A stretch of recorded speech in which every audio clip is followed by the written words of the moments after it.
Starbucks has announced plans to eliminate plastic straws from its stores by 2020. It will make alternative material straws available and will also develop some recyclable strawless lids for drinks. Starbucks says customers in Seattle and Vancouver will be the first to see the strawless lids implemented in the fall, followed by phased rollouts within the U.S.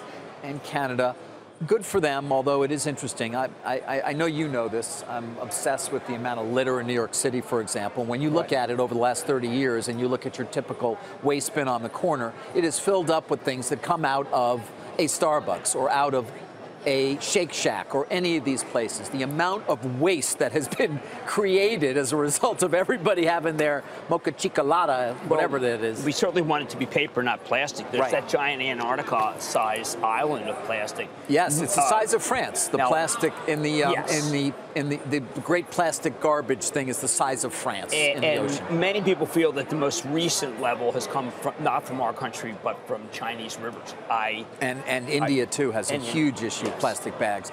This is all a good thing. I don't know if it moves anybody to go and buy more Starbucks. Well, millennials, David, they have a conscience, not us. We're just reckless consumers, but millennials care tremendously about this. Well, I hope so, because they're going to need to do a lot to repair the planet that we have helped that we have despoiled, to your point. But you know what, David? Let's go to Starbucks. Howard Schultz, let's move on, though, CEO and president itself. Wait, that made me think about Kevin Johnson. Juniper, very positive note. I was thinking, wait, Kevin Johnson used to run Juniper. Howard Schultz used to run Starbucks. But he comes out and he does say, I've been very dear and close friends with Jack Ma for many, many years. Why does this matter, David? There is just an endless chatter that there could be a boycott that is behind the slowdown in Chinese stores. If you're tied in with Jack Ma, that's highly unlikely. He also but it does sell 20 times integrating their mobile commerce at a higher level, as you and I went into in great detail. And of course, we had Mr. Johnson on with us a couple of weeks back from Boston when I went up there. Their same-store sales in China were flat, as to up 7 or 8% the year previous. Now, a lot of that had to do with delivery options and changes that were taking place. So this would seem to go directly to that. A third party delivery. But what Howard also said that I think is very, very interesting is he's talking about opening stores, I just love it, in cities that we've never even heard of. Right. That are giant, that are bigger than Philadelphia. Can I ask one question? Fire away, David. To your point that you made, Howard Schultz is just an owner of 3% of this company. He's the founder. He is not the executive chairman any longer. He's not the CEO.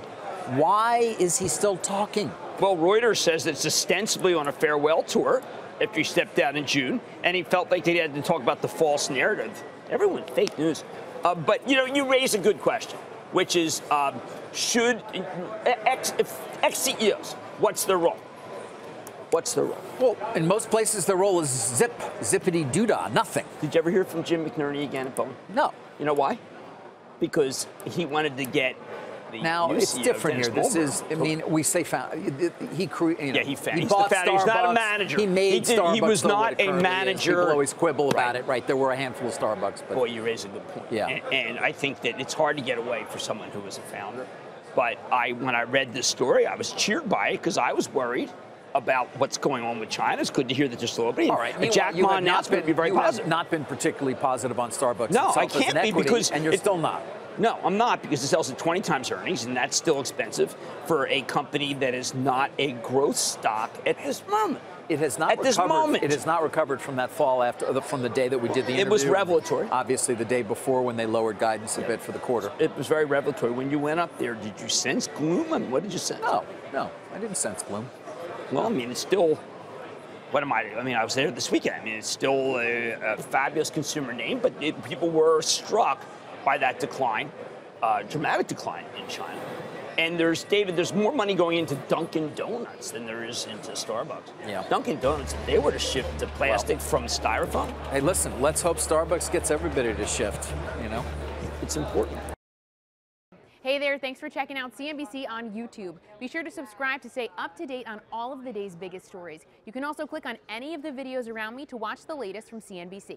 Thanks for watching.